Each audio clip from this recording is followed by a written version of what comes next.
21শে জুলাইয়ের প্রস্তুতির সভা হচ্ছে দিকে দিকে, আর কাঁথিতে সেই সভা ঘিরে প্রকাশ্যে তৃণমূলের গোষ্ঠী কোন্দল। বৃহস্পতিবার রামনগরে যেখানে সভা করেছেন সুপ্রকাশ গিরি, আজ সেখানেই সভা করছেন উত্তম বারিক আর পীযূষ পান্ডারা। আর যে সভা ঘিরে দলীয় নেতৃত্বের কাছে নালিশ ঠুকে দিয়েছেন সুপ্রকাশ গিরি, দেখুন।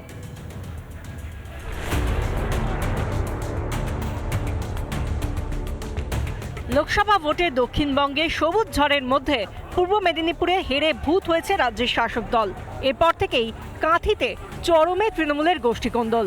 বৃহস্পতিবার রামনগরে 21শে জুলাইয়ের প্রস্তুতি সভার আয়োজন করেন কাঁথি সাংগঠনিক জেলা যুব তৃণমূল সভাপতি সুপ্রকাশ গিরি। ঠিক একই জায়গায় শুক্রবার সভা পটাশপুরের বিধায়ক তথা জেলা পরিষদের সভাধিপতি উত্তম বারিক ও কাঁথি সাংগঠনিক জেলা তৃণমূল সভাপতি পীযূষ কান্তি পণ্ডার।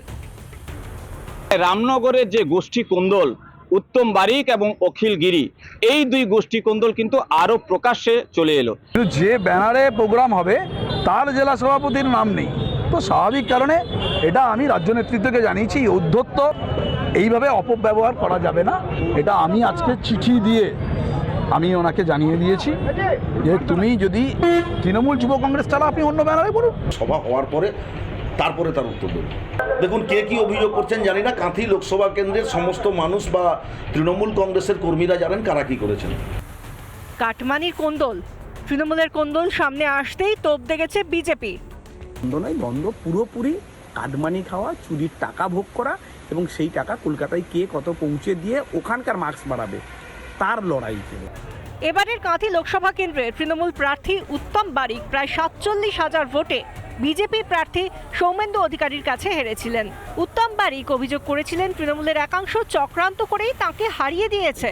সেই থেকেই ধিকিধিকি জ্বলছে তৃণমূলের অন্দরের কোন্দলের আগুন, যা ক্রমশ বড় আকার নিচ্ছে।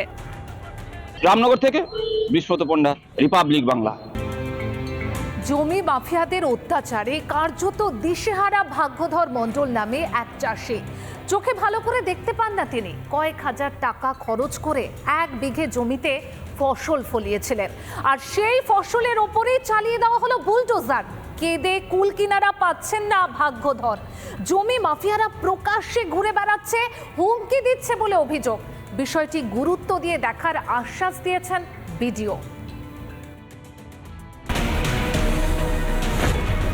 অঞ্চলে জমি মাফিয়াদের অত্যাচার।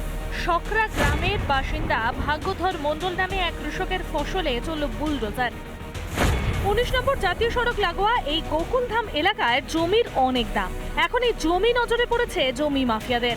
আমার পিছনে বসে আছেন ভাগ্যধর মণ্ডল, আংশিক দৃষ্টিহীন, কোন রকমের সংসার চলে এই জমি চাষ করে। আমি একটু দেখাতে বলবো কিভাবে জমির ফসল নষ্ট করা হয়েছে। জমি মাফিয়ারা এলাকায় এতটাই তাদের দাপট, জায়গাটা জেসিবি দিয়ে কুড়ে নষ্ট করে দেওয়া হয়েছে। জেসিবি চালিয়ে দিয়েছে আমার সবজির মধ্যে। সেই সবজিগুলো ভেন্ডি গাছ ছিল, ঝিঙে গাছ ছিল, লাউ ছিল, কুমড়ো ছিল, শসা ছিল। আমি 1975 সাল থেকে এই জমিতে দেখাশোনা চাষবাস করে থাকি। এই জমিটা নিয়ে তারা হাতিয়ে অন্য লোককে বসাচ্ছে, বিক্রয় করছে। কখনো এয়ারপোর্টে জায়গা দখল করে, এরা কখনো স্কুলে জায়গা দখল করে, এরা কখনো ভাগ্যধর অন্ধ লোকের জায়গা দখল করে। এদের এত সাহস কেন? এখনো প্রশাসন এদের উপর স্টেপ কেন নিচ্ছে না? অঞ্চল থানা ও বিডিওর কাছে অভিযোগ দায়ের করা হয়েছে। হ্যাঁ, উনি আমাকে একটা অভিযোগপত্র জমা দিয়েছেন, আমরা ওটা দেখেছি, পুলিশে ফরওয়ার্ড করেছি।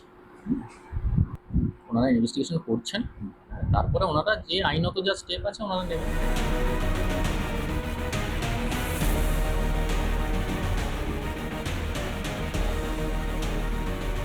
জমি মাফিয়ারা অন্ডাল জুড়ে তাণ্ডব চালাচ্ছে বলা যেতে পারে, তাণ্ডব। ক্যামেরায় তাপসের সঙ্গে রামের মজুমদারের রিপোর্ট, রিপাবলিক বাংলা, দুর্গাপুর। মৃত্যু হয়েছে ছেলের, সেই মৃত ছেলের দেহ দেখতে গিয়ে হেনস্থার শিকার পরিবার। এমনই ঘটনা ঘটল বারাসাত হাসপাতালে। সেখানেই পুলিশের সঙ্গে বচসা বাঁধে পরিবারের। কর্তব্যরত পুলিশের বিরুদ্ধে মারধরের অভিযোগ মৃতের বাবাকে। আরও অভিযোগ, মৃতের বাবাকে থানায় নিয়ে মারধরের পর ছেড়ে দেয় পুলিশ।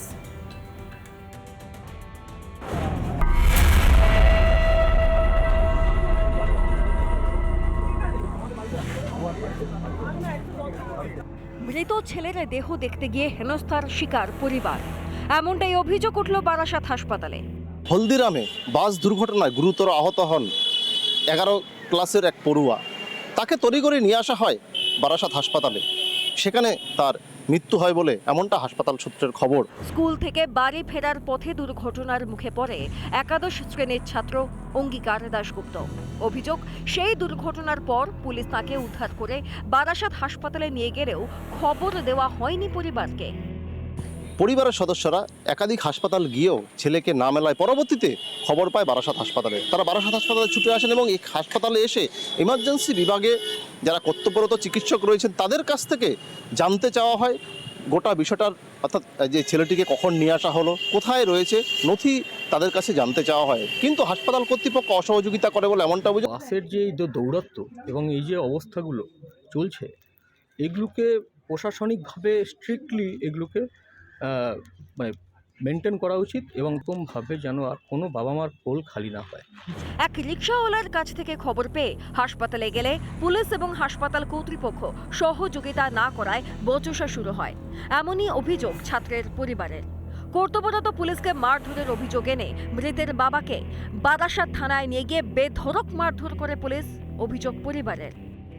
পুলিশ ছিলেন একজন, তখন উনি ধাক্কাধাক্কি করেন আমার পিছনে। তারপরে তখন আমার স্ত্রী তখন বাবার কাছে যায়, তখন পুলিশটিকে বলে আপনি এরকম কেন করছেন, পুলিশটাকে ধরে। তখন ও আবার পুলিশ আমার বাইককে ঠেলে দেয়। তখন আমি মাথা ঠান্ডা রাখতে পারিনি। তখন আমি বলে আপনি কেন ঠেলেন, আপনি বলুন, ওকে আমি ধরি। তখন ও আমাকে হিচড়ে নিয়ে গিয়ে আমাকে বলে যেতে। আমাদের রিক্সাওয়ালা যে খবর দিল আপনার ছেলের অ্যাক্সিডেন্ট হয়েছে, পুলিশ আমাদের কোনো খবর দেয়নি। তারপরে চারনাকে গেলাম, চারনাকেও পেলাম না। পুলিশকে খোঁজ জিজ্ঞেস করছি হলদিরামে, কেউ কিছু বলছে না। যদিও নাবালককে হাসপাতালে মৃত নিয়ে আসা হয় বলে দাবি হাসপাতালের। এসে একটা ব্রড ডেথ পেশেন্টকে নিয়ে আসে এখানে এমার্জেন্সিতে। পেশেন্ট অলরেডি অনেকক্ষণ এক্সপায়ার করে গেছিলো। তো সেই ব্রড ডেথ পেশেন্টকে আমরা যেমন সব ক্ষেত্রে করি, সেক্ষেত্রে হচ্ছে আমরা মর্গে পাঠায় স্থানান্তরিত করি। কেন পরিবারকে খবর না দিয়ে হাসপাতালের মর্গে ফেলে রাখা হলো ছাত্রের দেহ? এখন দেখার যে পরবর্তীতে, অর্থাৎ এই যে পুলিশের বিরুদ্ধে যে মারধরের অভিযোগটা উঠল, সেখানে দাঁড়িয়ে এই তদন্ত গতি কোন দিকে যায় বা আদৌ শেষ পর্যন্ত প্রকৃত যারা দোষী রয়েছেন তারা শাস্তি পায় কিনা, সেই বিষয়েও কিন্তু দেখার বিষয়। উত্তর 24 পরগনা থেকে টিটপ বিশ্বাস, রিপাবলিক বাংলা।